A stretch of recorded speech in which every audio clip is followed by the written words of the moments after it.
சுசித்ரா ஒரு நேர்காணலில் சொல்கிறாங்க, சாரி டு சே திஸ், ஒரு பிராமின் பார்த்துக்கும் போது நம்ம அதை தான் கேட்டுப்போம், நீங்கள் என்ன பிராமண பெண்ணா, இட்ஸ் கியூட் திங் அப்படின்ற மாதிரி பேசுகிறாங்க. அவளுக்குள்ளேயே அவளே பாராட்டிக்கிறது, மற்றவங்களை யாரையும் உள்ளே வராமல் பார்த்துக்கிறது, அதுதான் முக்கியமான விஷயம். அப்போ இதே பரத்வாஜிட்ட போய் எத்தனை பேர் பாட சான்ஸ் கேட்டிருப்பாங்க. சுசித்ரா சொன்ன வார்த்தையிலேருந்தே சொல்கிறேன், வெக்கமா இல்லை பிராமண பொண்ணாக இருந்துட்டு சங்கீதம் படிக்கலன்ற, சரி வெஸ்டர்னாவது பாடுவில்ல, நாளைக்கு வந்து பாடம் வந்து இப்படி அவங்களுக்கு மட்டும் சான்ஸ் கொடுத்துப்பாங்க.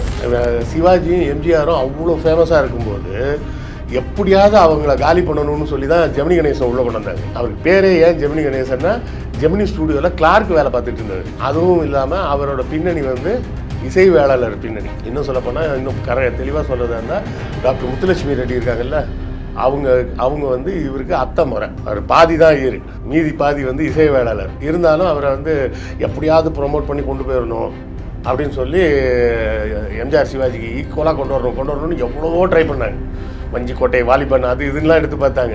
கடைசி அமுல் பேபியாகவே மாறி போய் அவர் கடைசி வரை சாம்பார் தான் அவருக்கு பேர்.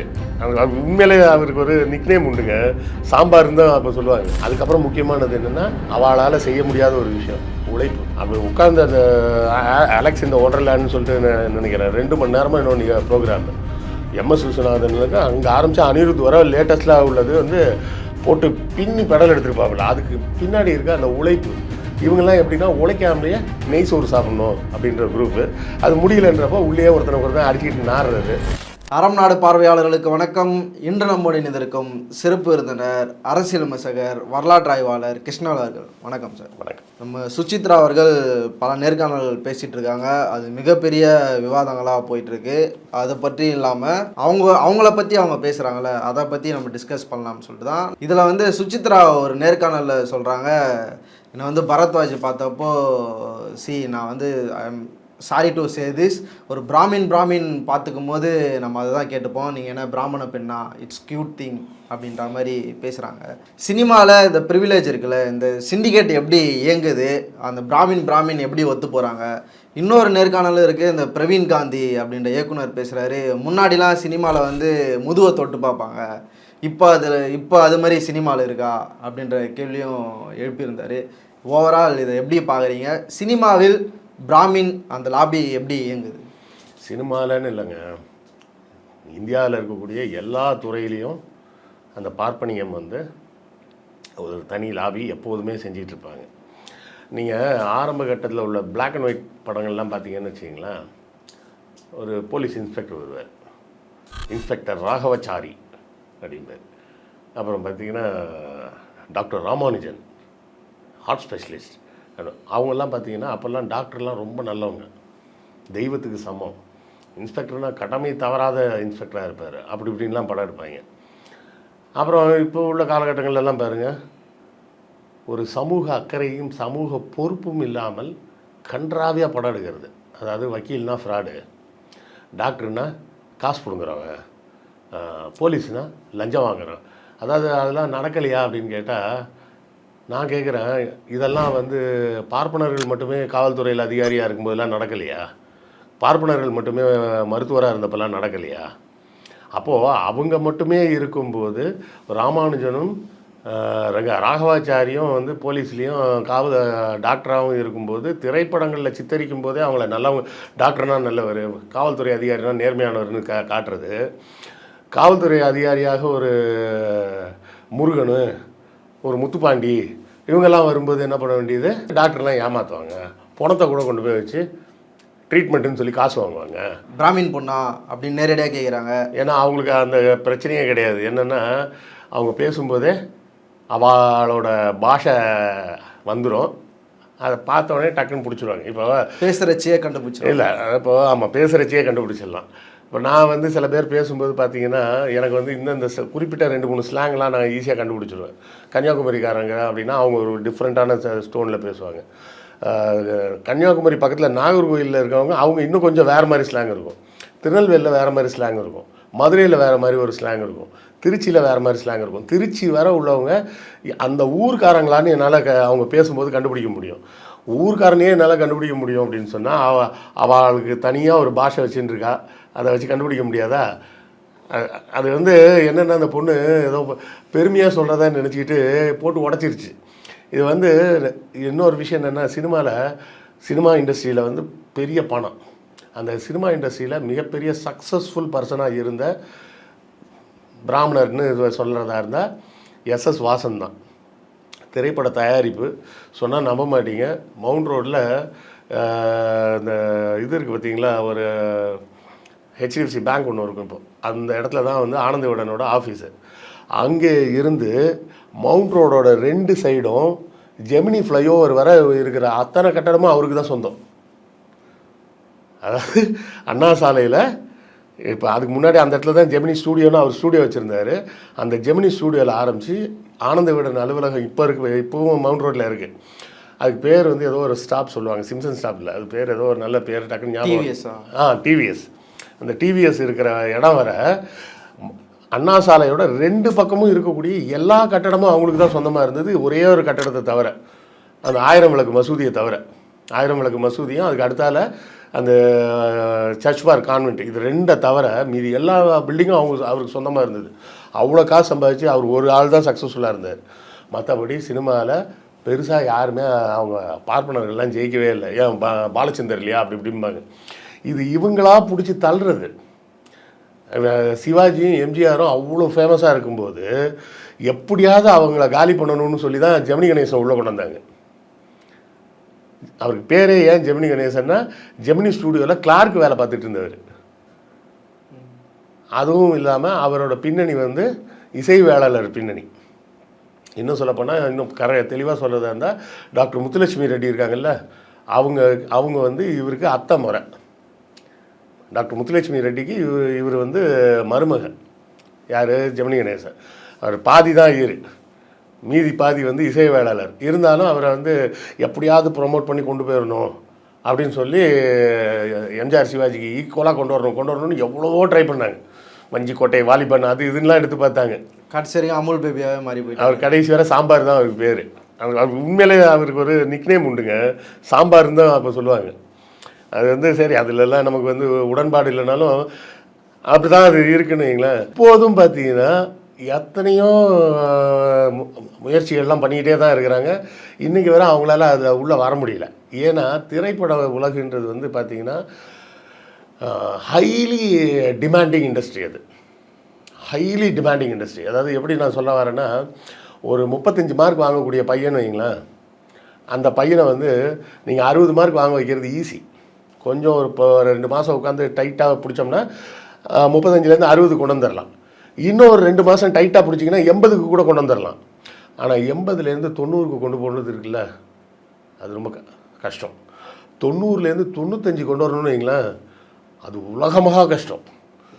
95லேருந்து 99க்கெலாம் கொண்டு போனால் அது கனவுல நடக்கிற மாதிரி ஒரு விஷயம். அவ்வளோ பெரிய உழைப்பு வேணும். அதாவது 2 விஷயம் இருக்குது. அதாவது உங்களுக்கு ஒரு சினிமாவில் எந்த இண்டஸ்ட்ரியாக எடுத்தீங்கனாலும் நீங்கள் அதில் வந்து நல்ல பேர் வாங்கணும்னா 3 விஷயம் வேணும். முதல்ல உங்களுக்கு ஆப்பர்ச்சுனிட்டி, வாய்ப்பு வேணும்.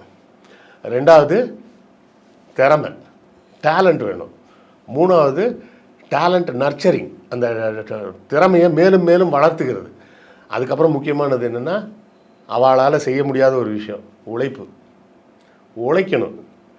இன்றைக்கி வந்து நான் ஒரு விஷயம் பேசுகிறேன், மக்கள் நல்லா இருக்குன்னு சொல்லிட்டாங்கன்னா ஓகே அப்படின்னு சொல்லிட்டு அந்த ஒன்றையே நான் பேசிகிட்டு இருக்க முடியுமா? தொடர்ச்சியாக அந்த வேலையை செஞ்சுக்கிட்டே இருக்கணும். நம்ம எங்கள் ஐயா சுபவி தான் ஒரு வார்த்தை சொல்லுவார், இயன்றதை செய்வோம், இடைவிடாது செய்வோம். இயன்றதை செய்கிறது முக்கியம் இல்லை, அதை இடைவிடாமல் செய்யணும், தொடர்ச்சியாக செய்யணும். இவங்களுக்கு அதெல்லாம் முடியாது. அதனால தான் பாருங்கள் எத்தனையோ மியூசிக் டைரக்டர்ஸ் வந்தாங்க, ஆனால் இளையராஜா தான் டாப்புக்கு போனார். இளையராஜாவை பற்றி அந்த பரத்வாஜ் சொல்லும் போது என்ன சொல்கிறாருன்னா, சோ கால்டு இசைஞானி அப்படின்ற விஷயத்தை சொல்கிறாரு.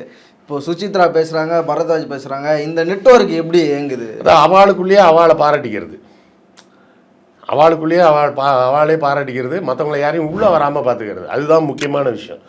பரத்வாஜ் என்ன சொல்கிறாரு, அப்போ இதே பரத்வாஜிட்ட போய் எத்தனை பேர் பாட சான்ஸ் கேட்டிருப்பாங்க? அந்த சுசித்ரா சொன்ன வார்த்தையிலேருந்தே சொல்கிறேன், வெக்கமாக இல்லை பிராமண பொண்ணாக இருந்துட்டு சங்கீதம் படிக்கலைன்ற, சரி வெஸ்டர்னாவது பாடுவில்ல, நாளைக்கு வந்து பாட வந்துரு. இப்படி அவங்களுக்கு மட்டும் சான்ஸ் கொடுத்துப்பாங்க. இது மாதிரி நீ பார்ப்பனர் அல்லாத வரா தம்பி, வாங்க அப்படின்னு நம்ம ஆட்கள் ஒன்றும் சேர்றதில்ல. இப்போது சுசித்ரா வந்து முன்னாடி இருந்திருந்தாங்கன்னா இன்ஸ்டாகிராமில் ரீல்ஸ் போட்டிருப்பாங்க. எதர்ச்சியாக நான் பரத்வாஜை பார்க்கும்போது எதர்ச்சியாக அவர் என்ன பாட தெரியுமான்னு கேட்டார்.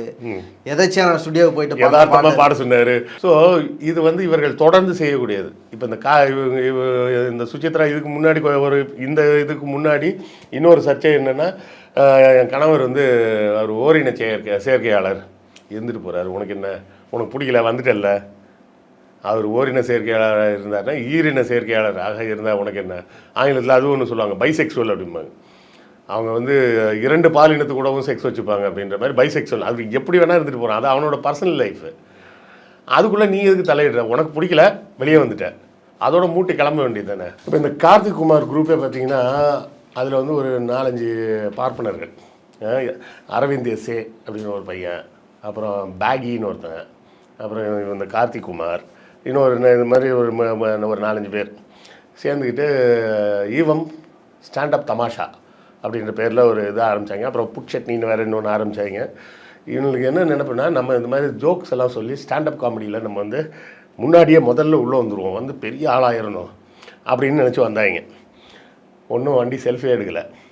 சரி வேறு சில பேரை யாரையாவது சேர்த்துப்போம் அப்படின்னு சேர்த்தாங்க. அதில் மனோஜின்னு ஒரு பையன், அப்புறம் பார்த்திங்கன்னா அலெக்ஸு, எல்லாருக்குமே தெரியும் அலெக்ஸு, அப்புறம் வந்து பிரவீன்குமார்னு ஒருத்தர்.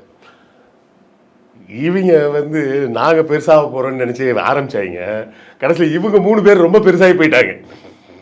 யார், மனோஜ், அலெக்ஸெல்லாம் வந்து ஸ்டாண்டப் காமெடியை வச்சு சினிமாக்கே போயிட்டாங்கல்ல. கரெக்டாக? அப்போது உனக்கு டேலண்ட் இருக்காது. உனக்கு அதாவது சொல்லுவாங்களே, அவங்க பாஷையிலே சொல்கிறதா இருந்தால், ஆசை இருக்குது தாசில் பண்ண, யோகம் இருக்குது கழுதை மேய்க்க அப்படின்ற மாதிரி. உனக்கு அவ்வளோதான் திறமை, உனக்கு உழைப்பே கிடையாது. உழைக்காமலேயே சாப்பிடணும் அப்படின்ற அந்த பேசிக் பிரின்சிபலை வந்து அவங்க மாற்றவே மாட்டாங்க. அதனால தான் அந்த ஈவம் ஸ்டாண்டப் தமாஷா வந்து இன்றைக்கும் அது ஒரு பேருக்கு ஒரு கம்பெனியாக மட்டும்தான் இருக்கே தவிர, அந்த ஃபேமிலி மேன் அப்படின்னு ஒரு ஷோ பார்த்துருப்பீங்க, பிரவீன்குமார்னு. வெறும் பிரியாணி சாப்பிட்றத பற்றி 1 மணி நேரம் பேசுவான் அந்த ஆள். அவ்வளோ போர் அடிக்காமல் 1 மணி நேரம் பேசுவாப்புல. அலெக்ஸு ஃபுல்லாக ப்ரிப்பேர் பண்ணணும். அப்படி உட்காந்து அந்த அலெக்ஸ் இந்த ஒண்டர்லேண்ட்னு சொல்லிட்டு நினைக்கிறேன் 2 மணி நேரமாக இன்னொன்று ப்ரோக்ராமு. எம்எஸ் விஸ்வநாதனுக்கு அங்கே ஆரம்பித்தா அனிருத் வர லேட்டஸ்ட்டாக உள்ளது வந்து போட்டு பின்னி பெடல் எடுத்துருப்பாப்புல. அதுக்கு பின்னாடி இருக்க அந்த உழைப்பு. இவங்கெல்லாம் எப்படின்னா உழைக்காமலேயே நெய் சோறு சாப்பிட்ணும் அப்படின்ற குரூப்பு. அது முடியலன்றப்போ உள்ளே ஒருத்தனை அடிச்சுக்கிட்டு நாடுறது. அந்த இவர் இருக்கார் டிஎம் கிருஷ்ணா, அவரும் பார்ப்பனர் தான். அவர் அன்றைக்கி பேசும்போது அழகாக சொல்கிறார், பறை இசையை ஏன் கர்நாடக சங்கீதம் படிக்கிறவங்க பயன்படுத்தக்கூடாது அப்படின்னு ஒரு கேள்வி கேட்குறாரு நெறியாளர். அப்போ அவர் என்ன சொல்கிறார், தெளிவாக சொல்கிறாரு, அது தப்புங்க, வாசிக்கக்கூடாது. அந்த பறை இசைக்கும் மனிதர்களை நம்ம மேடைக்கு கொண்டு வராமல் அந்த பறை இசையை மட்டும் நம்ம மேடைக்கு கொண்டு வந்தோம்னா அந்த கருவியவும் அவங்கள்ட்டேருந்து பிடுங்கிடுவோம். அவர் பிறப்பால் பார்ப்பனர் தான், ஆனால் நேர்மையாக பேசுகிறாரு பாருங்க. அதாவது நேர்மையாக பேசுகிறதுக்கு நீங்கள் இதில் தான் பிறந்திருக்கணும் அதில் தான் பிறந்திருக்கணும்னு நம்ம பார்ப்பனர்களை போல் ஜென்ரலைஸ் பண்ணுறதில்ல. ஒரு ஆர்ட்டை மட்டும் எடுத்துக்காமல் அந்த ஆர்டிஸ்ட்டையும் அந்த ஆர்டிஸ்ட் உள்ளே வரணும். அந்த ஆர்டிஸ்ட் உள்ளே வரலைன்னா இந்த கருவி மட்டும்தான் உள்ளே வருமே தவிர அவன் அங்கேயே தான் நிற்பான். அவனை கூட்டு வர்றதுக்கு என்ன வழின்னு யோசிக்கணுமே தவிர நீங்கள் ஏன் இதை வாசிக்க மாட்டீங்க அப்படின்னு கேட்குற கேள்வியே தப்பான கேள்வி அப்படின்றார். அப்போது சிந்திக்க தெரிஞ்சாதான். அவர் வந்து ஒன்றும் சிந்திக்க சொல்லி சொன்னவர் பெரியார் அப்படின்னு சொல்லி ஒரு பாட்டு பாடுறார் கர்நாடக இசையில். அதுக்காக மொத்தமாக ஊரே கூடி அவர் அடிக்குது. எந்த ஊர், அக்ரகாரம் பூரா சேர்ந்து அடிக்கிறான். அதுக்கு பற்றி அந்த ஆள் கவலைப்படல, அந்த ஆள் பெரிய பணக்கார வீட்டு பையன் அப்படின்றதுனால அவர் ஜாலியாக போயிட்டாருன்னு வச்சிங்களேன். இப்படி ஒரு 1-2 எக்ஸம்ஷனை தவிர மீதி 99% பேர்.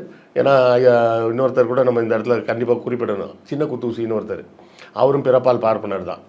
அவர் கடைசி வரை திருமணமே செய்துக்கல. முழுக்க திராவிட இயக்க சித்தாந்தத்துக்காகவே பெரியார் கொள்கைக்காகவே வாழ்ந்தவர். அவரோட கடைசி காலத்தில் சரி அவருக்கு ஏதாவது உதவி பண்ணுவோம் அப்படின்னு சொல்லிட்டு கலைஞர் என்ன பண்ணார், அவர் எழுதின நூல்களை பூரா நான் நாட்டுடைமையாக்குறேன் அப்படின்னு சொல்லி தமிழக அரசாங்கத்துலேருந்து ஒரு 10 லட்ச ரூபா தொகையை கொடுக்குறாங்க. அவர் இதை வச்சு நான் என்ன பண்ண போகிறேன், நீங்கள் இதை கலைஞர் அறக்கட்டளையில் வச்சு எழுத்தாளர்களுக்கு ஏதாவது பரிசு கொடுங்க அப்படின்னு சொல்லி அங்கேயே மேடையில் திருப்பி கொடுத்துட்டு போயிட்டார். அப்படிப்பட்ட மனிதர்களும் இருக்கிறாங்க. சரியா? அதாவது இந்த பார்ப்பனியத்தை ஒழிச்சே கட்டணும் அப்படின்றத பார்ப்பனர்கள் முடிவு பண்ணுற அன்னைக்கு தான் ஒழியும்.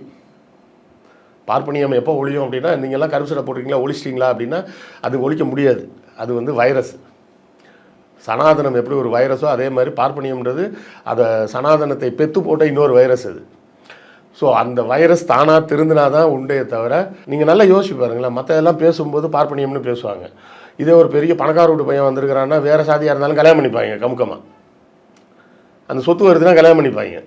கமுக்கமாக பண்ணிட்டு பேசாமல் இருந்துருவாங்க. அதை விட்டுருங்க. அதெல்லாம் வந்து இந்த காலத்தில் அதெல்லாம் பேசலாமா அப்படின்றாங்க. அங்கே திருமண ரிசப்ஷன் வைக்கும்போது பீஃப்லாம் பரிமாறுறாங்க, அதெல்லாம் பண்ணுவாங்க. ஆனால் அடுத்த நாளே பார்த்தீங்கன்னா மறுபடியும் நாங்கள் தான் வசந்த ஜாதிம்பாங்க. இந்த சிந்தனை மாறாத வரை பார்ப்பனியம் அழிக்கவே முடியாது. அந்த பார்ப்பனியத்தை ஒழிக்கணும்னா இந்த சிந்தனை மாறணும். இந்த பரத்வாஜ் மாதிரி வெக்கமாக இல்லை, பிராமண பொண்ணாக இருந்துட்டு சங்கீதம் தெரியாதுன்னு சொல்கிற, கர்நாடக சங்கீதம் தெரியாதுன்னு சொல்கிற. அப்போ என்ன பிறக்கும்போதே சீல் குத்தி அனுப்புகிறாங்களா இவங்கெல்லாம்? பிறக்கும்போதே போய் கர்நாடக சங்கீதம் படிங்க அப்படின்னு. அப்போ இதெல்லாம் வந்து ஒரு அயோக்கியத்தனமான பேச்சு. இந்த பரத்வாஜை எவ்வளோ தலைகீழ குட்டிக்காரனை அடித்தாலும் இளையராஜா கிட்ட வர முடியுமா? இல்லை ஏஆர் ரகுமான் கிட்ட தான் வந்துட முடியுமா? முடியாது. ஏன்னா அவர்களிடம் இருக்கும் உழைப்பு ஒரு காலகட்டத்தில் அப்படி ஷைன் பண்ணிட்டு போவாங்களே தவிர பர்மனெண்ட்டாக ஒரு துருவ நட்சத்திரம் மாதிரி நிற்க மாட்டாங்க. அப்படி நிற்கணும்னா அதுக்கு உழைப்பு வேணும். ஏமாற்றிக்கிட்டே இருக்க முடியாது. நம்ம அதான் ஒரு பழமொழியே இருக்கு, சிலரை பல நாள் ஏமாற்றலாம், பலரை சில நாள் ஏமாற்றலாம், எல்லாரையும் எல்லா நாளும் ஏமாற்ற முடியாது. இவங்க வந்து ஏமாத்துறதை மட்டும்தான் திறமையாக வச்சுக்கிட்டு இருக்கிறாங்க அப்படின்னு நம்பிக்கிட்டு இருக்கிறாங்க. அப்போ கொஞ்சம் குறைஞ்ச காலத்தில் வெளிப்பட்டுருவாங்க, அதோட ஃபீல்ட் அவுட் ஆகிடுவாங்க. அவ்வளோதான் விஷயம்.